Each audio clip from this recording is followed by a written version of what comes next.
gooticha Shalaqaa Jaatanii Alii Tandhuutiin nagaan dhaqqabdan. Shalaqaa Jaatanii Alii Tandhuu nam jajjaba, nam qaroo, nam uummata kanaaf naasuu qabu, nam biyyatti dhalatanaaf waan guddoo tolche,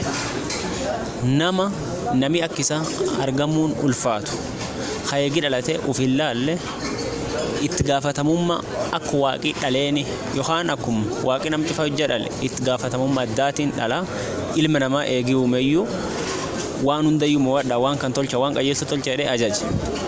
Isi sun nama qabatee hojiirra oolche. Yaadannoo gootichi kenna Shalaqaa Jaatanii Alii Tandhuutii fi kan asitti argamne haasa kan godhuuf dirqamne. Akkuma beekamu Shalaqaa Jaatanii Alii Tandhuu bar jireenyi isaa nam ufiif jiraatee miti. Nam sabballa uummata Oromoo qofa yoo doon taatinu sabaaf sablammii biyyoota Itoophiyaa tan cufaafiyyuu jiraate.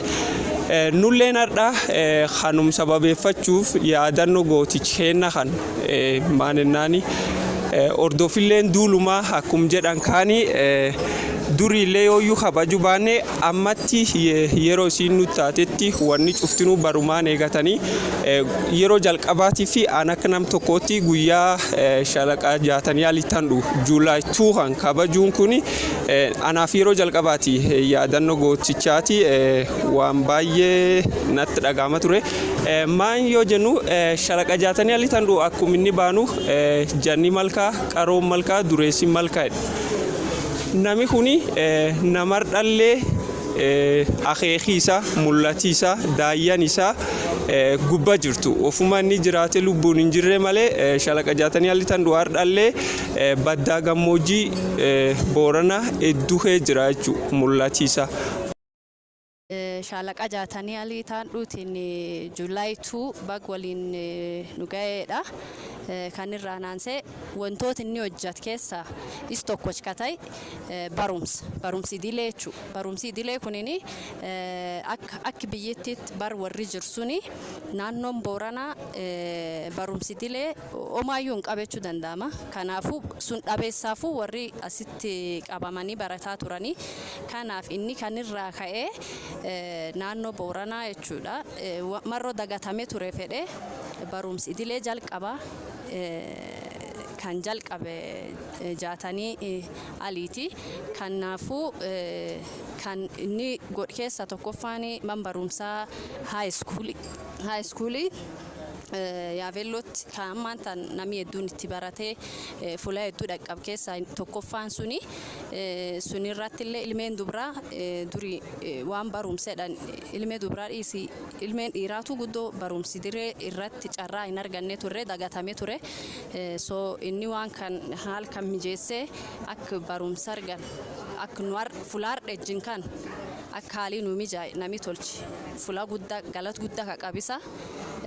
Kanaafi guyyaa har'aatiin baga nu ga'eedha. Ammoo yaadannoo qofaaniti waan inni jalqabee dabre keessa nu ammoo itti fufuu qaba. Generationiin Jaatanii Alii Tandhuu jechuudha. Har'a guyyaa har'a kana wanni ani irraa haasa'uu fedhu guyyaan har'a kun Adoolessi 2ti. Adoolessi 2 ammoo nu Boorana kana guyyaa jajjaba. Kami guyyaa jajjaba yoo inni guyyaa nu gootu Boorana Shalaqaa Jaatanii Alii itti dhabne guyyaa diinii sitti galaafate.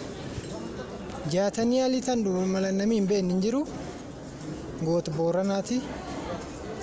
Shalaqaan qaroollee jannaallee raagaallee jireenya nu kee jiran hana nam gandheeran duraatti nu raagi. Jireenya anis atis kee jirtu kana gara horsee bulaan Booranaatti deemu gara dhalataan Booranaatti deemu horsee bulaan maan akka ta'u qabu fuulduraaf horii horsiisaa horii mar barbaada bisaan barbaada horiin kun mar kan dhabee akka hin miidhamne bisaan kan dhabee akka hin miidhamne maan godhu qabaa jedhee nam jireenya Booranaa horsee bulaa ha Gabra ha Gujii ha Boorana horsee bulaa kamiyyuu jireenya isaa yaadee fuulduraaf waan inni itti deemu waanis miidhuu danda'a irratti hojjeta ture. Fakkeenyaaf horiin akka marraan miidhame raanchi adda adda ijaare raanchi akka Saarite horiin akka diraandi isaanii miidhame. Cabbiitti aroo qorsa jedhamtu qoteetiin qorichi sun horiin keessa yaa'ee akka diraandisi loon hin balleessi nama hojjechaa ture. Mana barumsaa jaarradha jedhee mana barumsaa jaarsisuun horse bulaan akka ijoollee gara dira ergatee ijoollee barsiifatu nam godha ture. Duuba nama kana Adoolessa 2 kan Juulattuu 1992 magaala Naayiroobiitti inni nu jala galaafate jechuudha. Kanaafuu goota Booranaa kana barbaraa yaadachuu qabna. Nami keenya nama ginni jiru yaadatu wanimuuf yoonni du'i faarsa. Kanaafuu Shalaqaan lubbuun hin jiru ammoo dhalooti inni lafa jaar dhalooti inni akka bilchaatuuf itti qabsaa ture laf jira. Haakna haa keeti kunii jechuudha. Kanaafuu nami lafa jirtan xiqqaan guddaan kan baratin guyyaa irraa kan barbaraan guyyaa Shalaqa Jaatanii Alii jennee akka yaadannu akka hin daganne ganama waan isanii dhaamu. Shalaqa Jaatanii Alii Tandhuu naannoo Booranaa Anaa miyoo amma gandi meelbanaa laftulaan meelbanaa jiru dhalate. Akka inni Itoophiyaa bara 1933 jechuudha. Namni kunin eegi bara mootiin Haile Sillaasee ijoollee fagoorraa fuula akka akkaatiif fuudhee barannootatti geessu. Fakkeenyaaf lafa akka Booranaa lafa akka Affaar yeroo sunitti baachi lammaffaa ta'ee eegi namni war tokko war dura guuraniin dudduubatti dhufanii fuudhanii garman barumsaa Finfinnee yookaan Addis Ababaa geessan.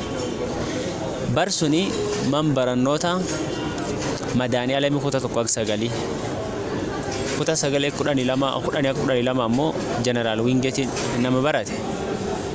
Namni kunin nama sadarkaa barumsisaa kan cufaa keessalleetti guddoo beekamaati guddoo jajjabaati. Maaninaa yeroo inni man barumsaa kutaa 1-9 sun baratutti maqaa adda kayaamanii ni jira. Maqaan kun Liivii jedhama. Akka kitaaba Jaatanii taadhii Liiban barreessa keessatti himamutti jechuudha. Liivii jechuun nama Roomaati. Nama dhaloota Kiristootiin booda bara 59 keessa jiraate yoo ta'u, namni kun nama akka malee waa haasa'u beeku, nama waan aadaa namatti haasa'u, nama waan aadaa uummata isaa akka malee qajeelchee namatti himu. Shalaqaan ammoo nama akkasiiti. Sababa kanaaf maqaa kana dhalaariyyaan itti baafte jechuudha.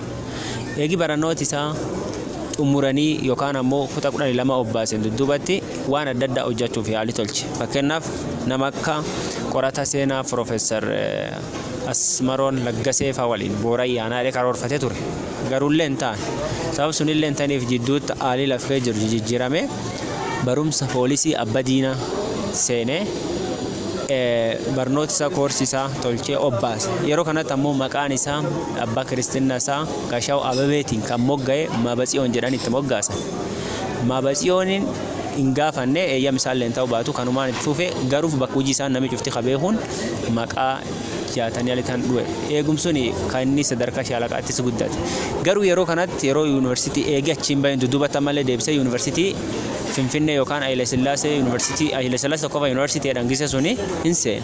Waggaa tokko istaadii tolchee qo'atee achiin dudduubatti ammoo ammallee yeroo mani barumsa cufamu Harar deemee uummata barsiisaa ture. Magaala Harariitti uummata akkuma uummata Booranaatti wabasuun deebisee wabayeef. Eegi achillee gaddeebii barumsisaallee itti fufee biyyatti illee fuula adda addaa gaddeebii hojjete. Gamoo Goofa keessatti waan adda addaa hojjete. Ilubba Booraatti waan adda addaa hojjete. Fuula bacufattu nama uummataaf bulu. Nama ofiif hin jiraanne kan uummata keessa dhalateef jiraatu, kan biyyittiif jiraatu. Finfinnee keessatti murtii qajeelaa kennuun yeroo tiraafikii irra hojjetu kan poolis Finfinnee keessa hojjetu murtii qajeelaa fi kan nama loogii hin ta'in kan ebaluun nama angoo qabu jedhan irraan gor qajeela kennuun nam beekamu. Namni kun nam fuula bacufattiyyuu waan qajeeltu tochuun beekamu. Kan namni cufte ammoo murtii akkana murtee sodaate inni ammoo nam murtii suniini sababa murtii qajeelaa tolchuuf muruu fi badhaasa guddaa argate beekamtii guddaallee argate. eegison ammoo sidaamoo kiflaagarii deebi'ee achi keessatti hawaasa hojjechaa ture. Hawaasa keessatti ammoo akkuma isanii cufti beektan galmaadaa hammaan tan uummati sun itti fayyadamuu jirna mi'a yaabe. Fula inni bacufatti iyyuu fula inni waa ittiin hambisin hin jirtu. Nama kun nam fula bacufattu waan qajeeltu hambisu waan dansaa hambisu. Manennaan namni faan isaa deemu waan dansaa deemaa jechuudha. Fulun bacufatti iyyuu yoo gara Booranaa fudhan ammoo agdiqa bulche ganna diqa bulchuun keessatti nam dirreet gara aroo uummati kun dhugaroo 80 ol liibanii gara 10 ol walii gara 90 ol nama hojjete. Waggaa lamaan hin guunne bultiin guunne keessatti jechuudha. Namni kun uummati isa kan baratiin ammoo baradhaa. Uummati keen baradhaa mandira jaarradhaa. Beesibaa keeyyadhaa. Inni fulum cufatti iyyuu deemee kabarsiisu. Man barannoota ofisaatiin deemee jaara. Ijoollee man barannoota akka galchan jaaroolee deemee kophaa barsiise. Booran Gujii Gabra horsiise bultoota naannoo sun yoo tokko illee addaan hin baasin sabab sablammii naannoo sun jiraatu cufayyuu nam tokkummaan fida ture. Kan qofaa miti daangaa Itoophiyaa kasila Soomalii guddittiin fudhattee kutattu nami badu dhowwe isa nami qajeelchee biyyatti tanaafiyyuu wabayee ar daangaan Itoophiyaa gama bahaatii fi kibba bahaatiin jiru akka ta'e konno Soomalii guddittiin nami dhowwe hanqise isa jechuun amma kun karaa dirree achumaan gadhiyaatu kan sila yeroo inni akkas dhowwuu baate yoona hawaasa baatu nageelle Booranaa mooyyel dirree lafti dubbachuu jirtuun tokkolleen Itoophiyaan turre jechuudha. Garuu sababa isaaf gootonni akka isa suniin dhowwanii fi uummati sun ofirra deebisanii daangaa biyyatti illee karaa kanaan nam kabaje jechuudha. Namni kun jireenya isaa keessatti ofii yeroo kenne hin beeku. Dubrallee fuudhuu baatu jaalallee isaa fuudhuuf qophee waliin turanii Alii jidduu tammaatirra nama intal tokko qaba abbaa hawwiiti jechuudha. Yeroo ammaan tana abbaa hawwii addunyaa kanarraa haa qabaatu malee fuudhee warri akka warra kaanii sababii inni bultii akkasiin ijaarrataniif sababa uf lakkisee uummata gulba'eef jechuudha. Haa taatuuti malee eegi mootummaan sirni dargii baqatee yaadigiin bakka buute lafisa keessatti jiraachuu hin dandeenye. Haa ta'u malee uummata kibbiraan deemuu hedhe yoo xiqqaatte ji 10 baddaaf gammoojjii Booranaa keessa badda Gubaala keessa fuula akka keessa jaarrolee Booranaa goreeyyii nama akka abjaa tofa waliin nama adda addaa nama akka jirmoodiit gandi nama hedduu waliin labsuun itti uummati jaarsa jaartiin warrooti inni jala guddatu akka aftararaa keefaan cufti namni cuftiin iyyuu haali inni kee jirsuun itti maa. Haalum kan waan akkanaatiin qorqorachaa warri illeeni sadarkaa gasta ture dha. Haa taatuuti malee eegii sirni kun akka malee jajjabaatee uummati safaraa dhufuutti ammallee garbii Keeniyaa qaxxaamu. Jiru baqataa irra jiru kan inni ammallee lammeessoo addunyaa baheesse warra si qofaaniti. Warra itti dhufellee maalinaa warra itti dhufsuun keessalleetti chaalenjii adda addaa ture. Biyyiti baqataa dhalatee dhiibuu tokko ofii barbaadu inni ammoo keessummaa nama godhi sanii qabalu nama uummata kiyya rakkoonni qabaachuun keessa rakkoos qabaachuun keessa baasuu fedhu uummati rakkoos keessa baasuu fedhaa malee baqataa miti jedhee ofii isaa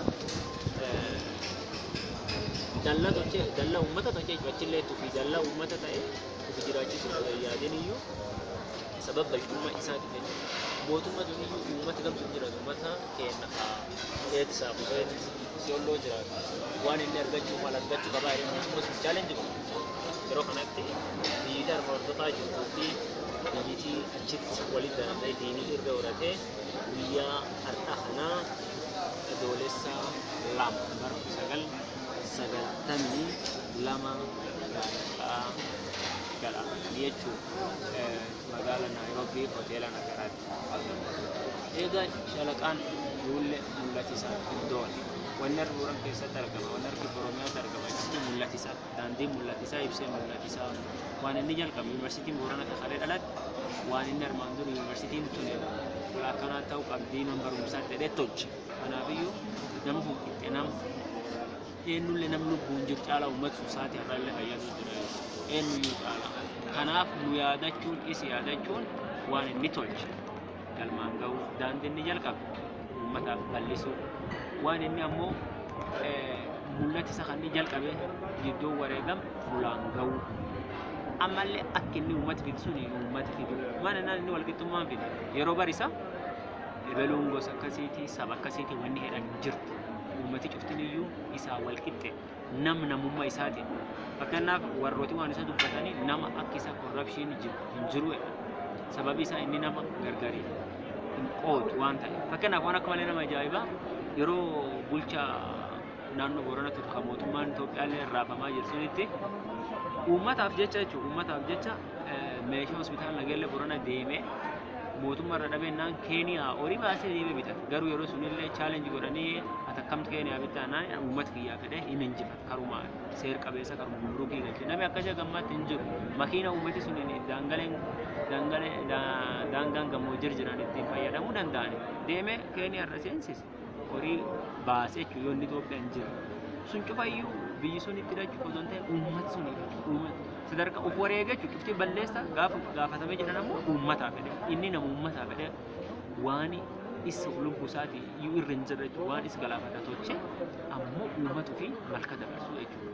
Kanaaf nama akkana yaadachuun akka namni akkanaallee nu dhufu hawwu ammoo deebinee waan isa sun daayyaa isa sun galmaan ga'u. Kanaaf namni cuftiniyyuu sagantaa isaa guyyaa Adoolessa lama kabajaa jirtanii fi qolaaf akkaataa akkasuma jirtanillee baga geettanii mul'ati isaa abakkaan geennuti akkuma inni jedhee janni malkaa qaroon malkaa dureessi malkaa inni maa fedhee wal qarqaaraa jechuudha tokkummaa jechuudha namni sun tokkochi malkaaf hin ta'u garuu yoo wal bira ejjee walitti hidhatee malkaa bareedduu takkaaruu dandeetti fuleedduu ce'uu dandeetti akkuma isin argitan kana lafti tokko keessatti yoo dureessi tokko jiraatu uummata walii ba'uu qabu qaroon tokko jiraatu uummata dabaa jiru lakkisuu hin qabu kanaafuu wal bira ejjaa wal bira dhaabbadhaa waan inni jalqabsu galmaan gaa wal jaaladha warri fin harka qabdanillee akkuma isa durii sunitti waan harka qabdan uummata keessan yeroo keessanillee uummata keessanii kennadha.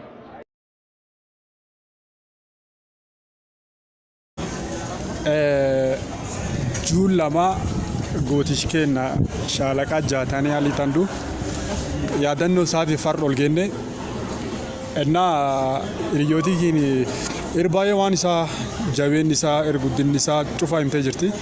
Hawaaniyan keessaa himu tokko waan qaroomin isaa waan jabeen isaa tokko akkuma maanguddoo irraa dhaga'e gaaf tokko Shalaqaan akkasuma deemu warra wayaa dhiqatu tokko hin bahe warri kaan wayaa dhiqatee akka lafatti hafaa beeta gaaf durii qarsafaa jedhanii qarsafaa irratti hafanii akkan taa'u jiran hor tokko hin bahe wayaa warri dhiquu jirsan miilaan irdeeme Shalaqaan jechuudha miilaan irdeeme ammoo miilaan irdeeme na warri kaan leenca callise ooman dubbanne innaan aboo wayaan tun abbaan qabdu de gaafate innaan tiyyaa namichi innaan miilaan irdeemuu jirtu agartu maa calliftanaan iyyoo hin sodaadhe maan innaan yerummaan teen tanaa waan teen irratti hin falmannu jechuun namni guddinni bakka ariitee abbaan fedha taatu abbaan fedhi namtichi jechuudha. I think Shalaqaadha nam laf bulchuu jirtu kedhe sodaatee ka callise. Kanaafuu abbaan fedhmaan taatee laf bulchuu jira taate waan fedhmaan taatiin waan tokko sanii gamanii waan keessan tokko tuqanii hin callisina jechuu isaati. Sigaltee kanaaf waan guddinni isaa keessaa waan yaadattu kana. Nam faan Shalaqaa Jaatanii Alii Tandhuu dhaachaa dukkanedduu bareedduu ulluun dhees geen mul'ati isaa kan qabannee mul'ati isaa kan dhugoomsuuf waan hin goone hin qabnu jechuudha. Galata waaqaarraa mul'ati isaa keessa tokko ta'e yuunivarsiitiin Booranaa nuuf dhalattee jirti. Ilmaan teessan barsiifadhaa, mandira jaarradhaa, afaan biyya baradhaa jechaa ture Shalaqaa Jaatanii Alii Tandhuu. Nu Shalaqaa Jaatanii Alii Tandhuu qaaman dhaqqabnee barisa sun arguullee baannu ardha mul'ati isaa sun lafa fuunee akka dhaloota isaatti Jaatanii Alii generation jaagge hanatti dhaloota isa sun yooyyuu gaafas is arguu baan yaa nama arguu qoftiin faayidaan qabdu mul'ati isa sun fuunee akka galmaan geennu nam tattaaffachaa jiruun tattaaffannaallee nami cuftinu faanisatan akka dhaatan isaniin jedha ardha akkuma beekamu guyyaa juulaaytu akkuma beekamu nyaaphi kun waan nami hin goone hin qabu gooma keenna jira keenna hundayyuu mo'a keenna filee nu keessa fixuun kun waan hin beekamu isallee juulaaytu dirguddaa Naayiroobiitti yeroo akkana kan guyyaa akkana Juulaay 2 kan galaafatanii bar 92 jechuudha akka inni warra faranjootaatti nulleen kan yaadachuu fardaa agdiqa kan jechisa kan faanisa tan akka nam dhaachuu jirutti dhalooti jaatanii alitan dhufan lafa ka'ee hundinuu dammaqee dhaamsisa kana waan inni jechaa ture waan inni irraa deemsuun akka galmaan ga'u jedhee dhaamadha. Inni kaan ammoo akkuma inni jedhee dheet qarataanii dheet qarantaanii kan jechuun nu hojii misoomatti qartaa'uu qabna. Inni tokkoffaan waan misooma keessa hojii barannootaati. Shalaqa jaatanii alisan wanni inni ardhallee gaaf jirdhaamatee wanni sun ardhallee fulaffi jirtu waan barannootaati. Amma akkuma beekamu finni booranaa finni ammaan tan booran dur deemu jiru waan barannoota sun fakkeenya waa'ee misooma sammuu nama kan kaasuun waan akka malee dansaati garuu waanni kun waan faan qabaati waan mul'at qabaati. Durii shalaqa jaatanii alisan akkuma beekamu naannoo boorana kanatti hosteelii hedduu jaaree jira akka ilmaan horsiise bulaa kun itti baratan. Daayyumisa sun fuunee galmaan ga'u wanni guddoon dhaloota dabarsuu danda'u.